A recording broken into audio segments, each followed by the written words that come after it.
Welcome to my channel. आज का जो टॉपिक है वो रिएक्शन इंटरमीडिएट्स में पढ़ना है कार्बन फ्री रेडिकल। तो चलिए स्टार्ट करते हैं आज का टॉपिक। कार्बन फ्री रेडिकल यहाँ पे डेफिनेशन दिया गया है, an atom or group of atom possessing an odd or unpaired electron are called free radicals. तो बेसिकली फ्री रेडिकल्स क्या होता है, कोई भी एटम हो या ग्रुप ऑफ एटम हो जिसपे एक ऑड इलेक्ट्रॉन हो या अनपेयर्ड इलेक्ट्रॉन हो, उसे हम लोग फ्री रेडिकल कहेंगे। ठीक है, तो एग्जांपल में यहाँ पे आप देख रहे हैं CH3 है, CH3 के ऊपर एक इलेक्ट्रॉन है, CH3 CH2, ये एक ऑड इलेक्ट्रॉन है, तो ये हमारा फ्री रेडिकल कहलाएगा। C6H5 CH2 ये फ्री रेडिकल है। ठीक है, इसी चीज़ को हम लोग लिख सकते हैं, the neutral species containing 7 electron in the outer valence shell of the carbon atom is called free radical. Means वैसा न्यूट्रल स्पीसीज जिसके कार्बन के पास 7 इलेक्ट्रॉन हो उसके आउटर वैलेंस शेल में, उसे ही हम लोग फ्री रेडिकल कहेंगे। न्यूट्रल स्पीसीज इसलिए कहा गया है क्योंकि इस पर कोई चार्ज नहीं होता है। तो जब हम लोग यहाँ पे CH3 लिखेंगे तो कार्बन के पास जो होगा एक इलेक्ट्रॉन ऑड इलेक्ट्रॉन होगा और यहाँ पे 6 इलेक्ट्रॉन, यानी कि इसके आउटर मोस्ट सेल में बस 7 इलेक्ट्रॉन होंगे। ठीक है, यहाँ पे क्लोरीन पे एक ऑड इलेक्ट्रॉन है, तो इसे हम लोग फ्री रेडिकल कहते हैं, कार्बन फ्री रेडिकल। ठीक है, अब हम लोग प्रॉपर्टीज़ देखेंगे। What are the properties of carbon free radical. Properties में है free radicals are short lived, ये शॉर्ट लिव्ड होता है, highly reactive, strong tendency to accept an electron in order to complete its octet, यानी कि 7 electron होने के कारण इनके पास स्ट्रॉन्ग टेंडेंसी होता है टू एक्सेप्ट एन इलेक्ट्रॉन, ताकि ये अपना ऑक्टेट कंप्लीट कर सके। These species are also regarded as electrophiles. ठीक है, पैरामैग्नेटिक इन नेचर होता है। पैरामैग्नेटिक इन नेचर क्यों होता है, क्योंकि इनके आउटर मोस्ट सेल में ऑड इलेक्ट्रॉन है। ठीक है, इसलिए ये पैरामैग्नेटिक है। Produced by homolytic fission in A covalent bond, यानी कि कोवैलेंट बॉन्ड का जब होमोलिटिक फिजन होगा तभी फ्री रेडिकल प्रोड्यूस होगा। जैसा कि आप यहाँ पे देख रहे हैं, AB कोई कंपाउंड है जहाँ पे होमोलिटिक फिजन क्या होता है, होमोलिटिक बॉन्ड फिजन क्या होता है, जहाँ पे A और B जो है अपना एक एक इलेक्ट्रॉन लेके बॉन्ड का ब्रेक डाउन कर ले। ठीक है, तो यहाँ पे जब अपना अपना एक इलेक्ट्रॉन ले लेगा तो A पे एक इलेक्ट्रॉन आ जाएगा और B पे एक इलेक्ट्रॉन आ जाएगा, तो यही हमारा है फ्री रेडिकल, फ्री रेडिकल्स और B फ्री रेडिकल्स। ठीक है, नेक्स्ट हम लोग देखते हैं generation of carbon free radical. ठीक है, तो यहाँ पे हम लोग जनरेशन डिस्कस करेंगे। रेडिकल का जनरेशन कैसा होता है, तो जैसा कि आपको हमने बताया, जब होमोलिटिक क्लीवेज होगा कोवैलेंट बॉन्ड का तो फ्री रेडिकल का फॉर्मेशन होगा। यहाँ पे लिखा है basically free radicals are generated by homolytic cleavage of covalent bond either by heat और लाइट, यानी कि हीट और लाइट के प्रेजेंस में ही हमारा होमोलिटिक फिजन होगा। तो यहाँ पे देख रहे हैं क्लोरीन और क्लोरीन के बीच का जो बॉन्ड है, जब होमोलिटिक यहाँ पे फिजन होता है, इसे हम लोग हाफ एरो से दिखाते हैं, तो यहाँ पे 2Cl पे एक इलेक्ट्रॉन आ जाएगा जिसे हम लोग क्लोरीन फ्री रेडिकल कहेंगे। फर्स्ट हमारा हो गया। सेकेंड में क्या होगा, जब इसे हम लोग कोवैलेंट बॉन्ड को जब तोड़ेंगे लाइट के प्रेजेंस में, तो यहाँ पे कार्बन के पास एक फ्री रेडिकल हो जाएगा। ठीक है, यहाँ पे फ्री रेडिकल हो जाएगा, तो इसी चीज़ को यहाँ पे दिखाया गया 2C6H5 प्लस CO2। थर्ड में हमारा है, जब अल्काइल हैलाइड को हम लोग हीट के प्रेजेंस में करेंगे तो क्लोरीन अपना ले लेगा एक इलेक्ट्रॉन और CH3 अपना एक इलेक्ट्रॉन ले लेगा, तो यहाँ पे फ्री रेडिकल का फॉर्मेशन हो जाएगा। फोर्थ में हमारा क्लोरीन की जगह पे बस ब्रोमीन है, तो ये 2 फ्री रेडिकल का फॉर्मेशन होगा। तो जैसा कि आप देख रहे हैं कि जो फ्री रेडिकल का फॉर्मेशन हो रहा है वो होमोलिटिक क्लीवेज के कारण हो रहा है कोवैलेंट बॉन्ड में। ठीक है, तो ये हमारा जनरेशन था। अब हम लोग क्लासिफिकेशन ऑफ फ्री रेडिकल पढ़ेंगे कि कितने तरीके का फ्री रेडिकल होता है। ठीक है, तो यहाँ पे पहला है CH3 पे एक ऑड इलेक्ट्रॉन है, तो ये हमारा मिथाइल फ्री रेडिकल हो गया।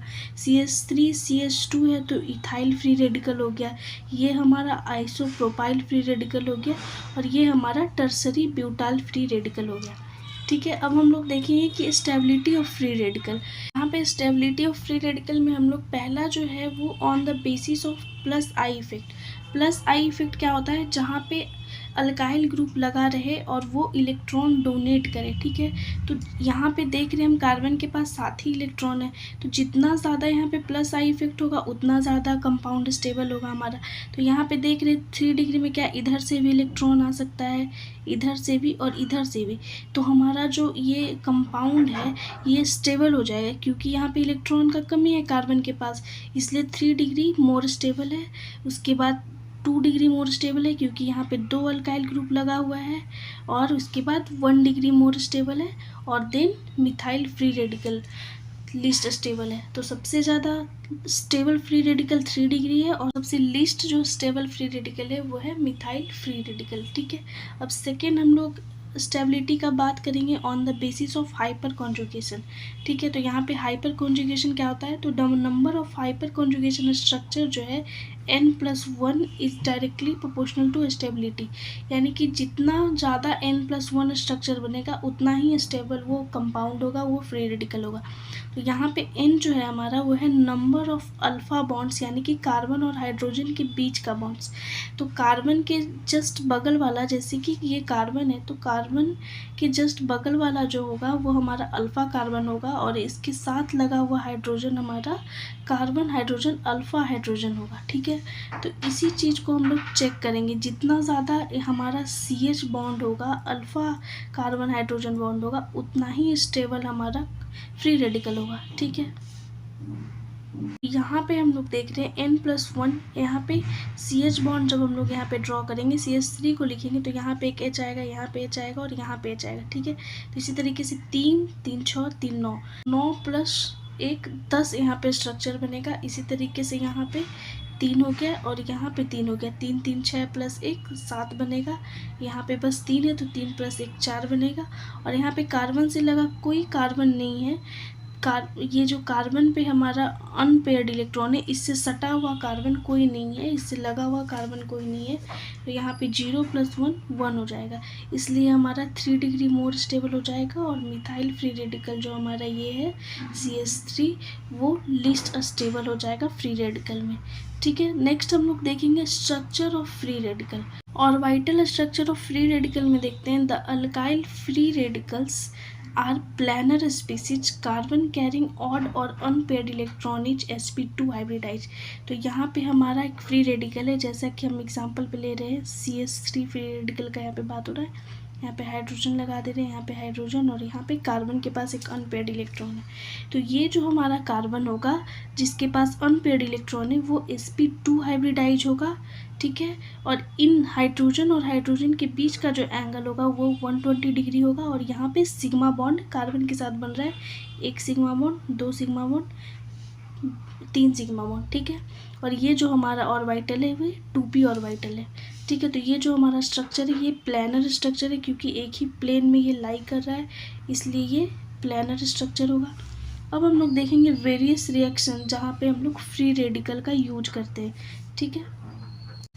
तो सबसे पहला है हमारा फ्री रेडिकल सब्स्टिट्यूशन रिएक्शन, जहाँ पे फ्री रेडिकल का यूज होता है। सेकेंड है हमारा एंटी मार्कोनिकॉफ एडिशन, यहाँ पे भी हमारा फ्री रेडिकल यूज होता है। वुड्स रिएक्शन मैकेनिज्म में भी फ्री रेडिकल का यूज होता है, और कोल्वे इलेक्ट्रोलाइसिस में भी फ्री रेडिकल का यूज होता है। तो आज का जो टॉपिक था वो यहीं पे ख़त्म होता है हमारा फ्री रेडिकल। एक बार हम लोग फिर से ओवरव्यू ले लेंगे सारे स्लाइड का, ठीक है। तो यहाँ सबसे पहले हम लोग पढ़े थे what are free radicals and their properties.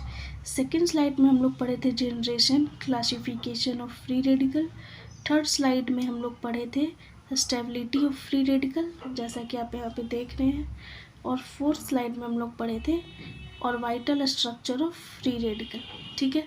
तो आज का जो टॉपिक है वो यहीं पे ख़त्म होता है। अगर आपको मेरा वीडियो अच्छा लगे तो ज़्यादा से ज़्यादा लाइक कीजिए, शेयर कीजिए, सब्सक्राइब कीजिए। Thank you so much.